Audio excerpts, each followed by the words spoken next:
China जो है दुनिया का पहला ऐसा देश बन गया है जिसने अफ़गानिस्तान में एम्बेसडर की नियुक्ति करी है और ये नियुक्ति जो है तालिबान सरकार के अंतर्गत की गई है। इसके पीछे क्या कारण हो सकते हैं? क्या चाइना जो है अभी जो भारत में G20 की समिट हुई है, जो उसको सफलता मिली है और जिस तरीके से BRI जो प्रोजेक्ट है बेल्ट एंड रोड इनिशिएटिव उनका जो है, वो बेल्ट एंड रोड इनिशिएटिव के काउंटर में जिस तरीके से India, middle east, Europe economic corridor IMEC की बात आई है उभर करके, एक international rail and shipping root की बात उभर करके आई कि बनाया जाएगा और शीघ्र ही इसको इम्प्लीमेंट किया जाएगा, 2 कॉन्टिनेंट्स को जोड़ा जाएगा। क्या उसके दबाव के चलते चाइना जो है वो बहुत ही तेज़ी के साथ एक्सपेडाइट करना चाहता है बेल्ट एंड रोड इनिशिएटिव को, अपने BRI प्रोजेक्ट को, या इसके पीछे उसके कोई और दूसरे कारण हो सकते हैं? इस वीडियो में हम एक्सप्लोर करने चल रहे हैं कि क्या कारण हो सकता है कि ठीक G20 की समिट के बाद उसने तालिबान की सरकार में, जिसे कि अभी इंटरनेशनली रिकॉग्नाइज नहीं किया गया है, वहां पर अपने नए राजदूत की, एम्बेसडर की नियुक्ति कर दी है। और क्या इसे काउंटर माना जा रहा है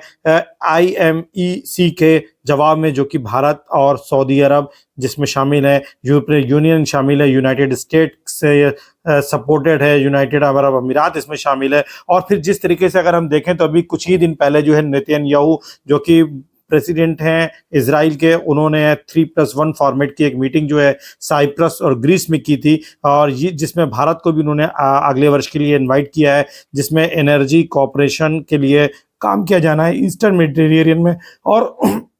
यूरोप तक उसको जोड़ा जाना है। क्या इस पूरे जो बढ़ते हुए जो नेटवर्क है, जो कि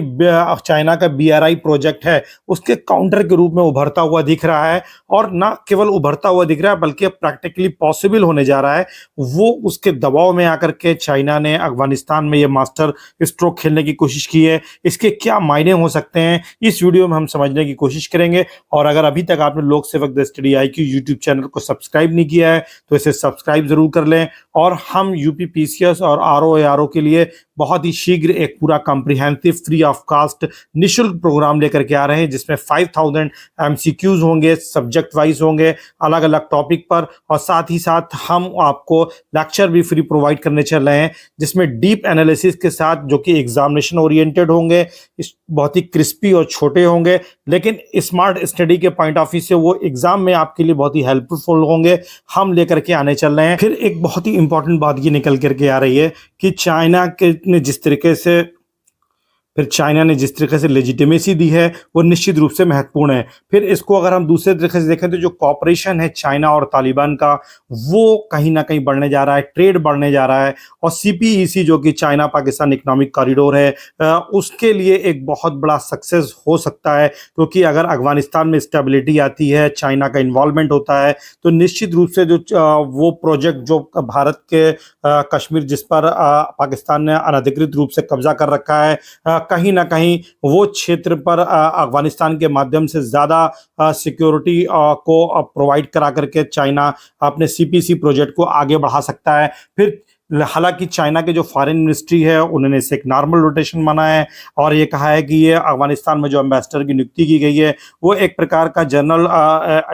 कंटिन्यू प्रोसेस है, और ये चाइना और अफगानिस्तान के कोऑपरेशन को दिखाता है। और चाइना की जो पॉलिसी है अफगानिस्तान के लिए वो बहुत ही क्लियर है, कंसिस्टेंट है, उसमें कोई परिवर्तन नहीं आया है। हालांकि अगर हम पाकिस्तान को देखें या यूरोपियन यूनियन को देखें तो उन्होंने भी अभी तक पाकिस्तान और यूरोपियन यूनियन या दूसरी कंट्रीज जिनके एम्बेसी वहां पर हैं, उन्होंने भी अपने अभी किसी नए डिप्लोमेट को अपॉइंट नहीं किया है। और अगर कुछ इस तरह के किए गए हैं तो उन्होंने सीनियर डिप्लोमेटिक